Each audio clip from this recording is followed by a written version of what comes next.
mujeres también había problemas. Si había una muchacha muy guapa, que no saliera mucho a la calle, porque si la ubicaba un Trujillo y la veía, pues ya era para ellos. De hecho, México recibió aquí a Pedro Enrique Sureña, que era ministro de Educación en República Dominicana, debido a que Trujillo acosó. Fue a visitar a su esposa, la esposa se negó a recibirlo. La esposa de Pedro Enrique Sureña dijo: yo no lo voy a recibir, a menos que esté aquí mi esposo. Y después, cuando regresa Pedro Enrique Sureña a su casa, deciden que lo mejor es venir a México. Fue una fortuna para México, pero pues es muy emblemático de lo que estaba ocurriendo en República Dominicana. ¿Cómo fue que ese hombre fuerte de Dominicana, impulsado por los Estados Unidos, termina rompiendo con ellos? ¿Cómo fue que se llegó a esta situación en la que Trujillo, de hecho, intenta el asesinato del presidente de Venezuela, Rómulo Betancourt, y se precipita la crisis de las relaciones entre Estados Unidos y el que había sido su hombre constitucional? Bueno, ya para eso vamos a estar llegando a la década del 60.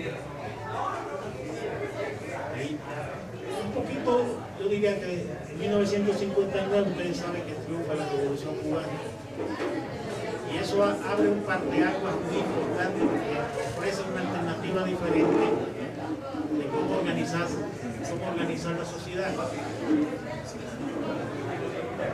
Y esa fue la proyección que tuvo la Revolución Cubana, sobre todo para Dominicana, que nosotros escuchábamos en radio a Radio Habana, Cuba, una cosa así de casi todos los días. Tiene mucha influencia eso. Pero ya en la década, yo diría del 60, por ahí empezando, Trujillo empezaba a tener algún tipo de problemas. Estaba limitando mucho las posibilidades de la sociedad en su conjunto, porque todas las empresas, todo eran para él, era un monopolio que no se podía ni respirar. Y la gente pues aspiraba también a que le dieran chance de buscar mecanismos de ese tipo. Se organizó un movimiento en contra de Trujillo, que buscaba precisamente derrocarlo, de una u otra forma.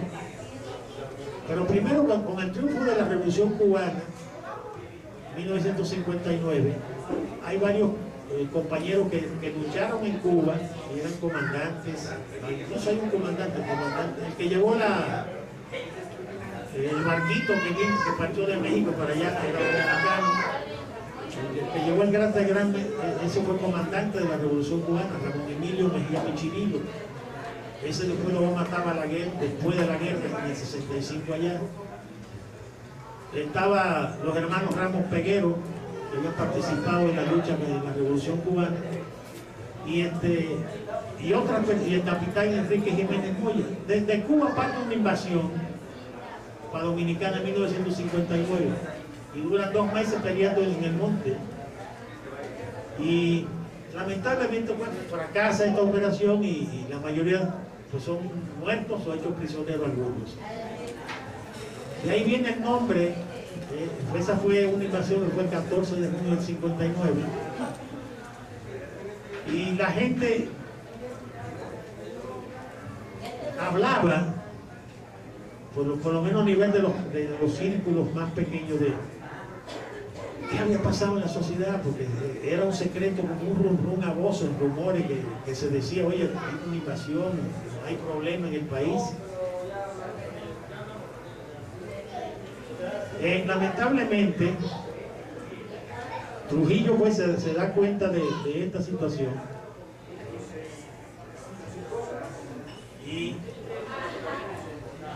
quiere de alguna manera como amortiguar las cosas. En 1960, por ejemplo, le permitió al movimiento popular dominicano establecerse en el país, a un movimiento de izquierda, como queriendo da la impresión de que se iba a liberalizar el régimen. Pero no fue más que un truco que utilizó Trujillo. El problema de Trujillo con los norteamericanos empezó porque hay una persona que escribió un libro, una tesis doctoral sobre la dictadura de Trujillo, donde lo plantea realmente como es un dictador.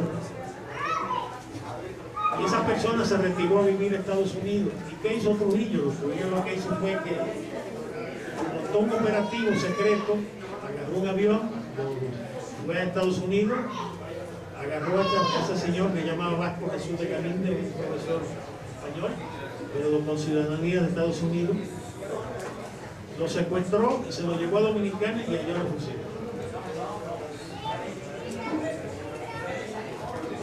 ¿Por qué empiezan las broncas con los Estados Unidos? A Estados Unidos no le gustó eso. ¿Quién le va a hacer eso al imperialismo norteamericano? No se puede. Sin embargo, Trujillo lo hizo y además le metió un atentado a Rómulo Betancourt en 1961. Ya se le estaba saliendo de la mano. Y en consecuencia, pues los gringos lo que decidieron, bueno, pues vamos a matarlo. Y se arma un complot ahí con personeros que habían estado con Trujillo. De alguna manera la embajada norteamericana le suministra las armas y lo mataron. Le hacen una emboscada y Trujillo muere. El plan era que iba a haber un golpe de Estado y que se iba a quedar el general Román Fernández en la presidencia, pero no sucedió así. ¿Cómo se ve? La primera impresión de la gente es de, ustedes no lo van a creer, pero me faltó argumentarle que Trujillo era como hay un refrán que decía ya, Trujillo, benefactor de la patria y padre de la patria nueva. En el sentido, por ejemplo, de que él había bautizado a miles de muchachitos dominicanos y era como el papá de todo el mundo. Cuando matan a Trujillo en esa emboscada,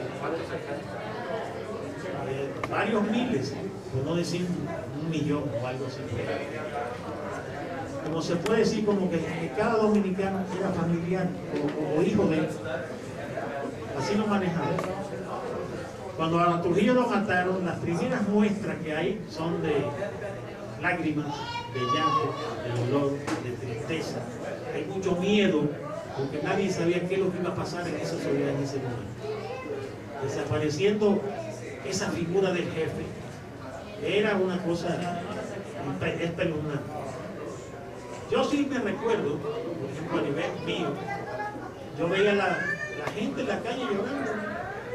A mí no me pasaba ningún tipo de esas cosas, porque yo no sé que yo estaba curado de espanto o algo así.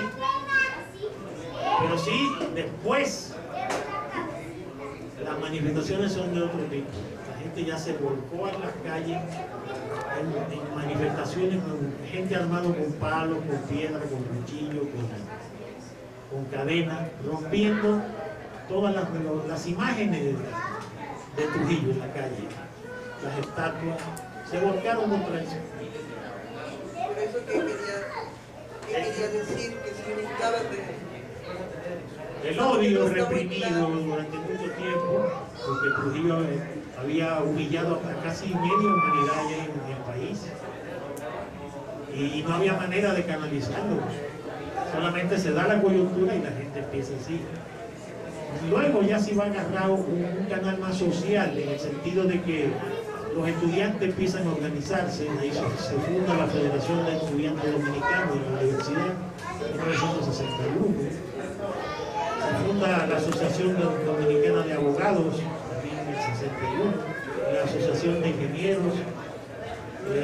Los obreros empiezan a organizarse, los campesinos también, y empieza manifestaciones continuas en la calle. Está todo el pueblo volcado a cada momento en la calle reclamando las reivindicaciones que Trujillo le había negado a ese país durante 31 años. Hay un movimiento así, yo diría, de auge de masa que va a durar desde que matan a Trujillo hasta varios años más adelante.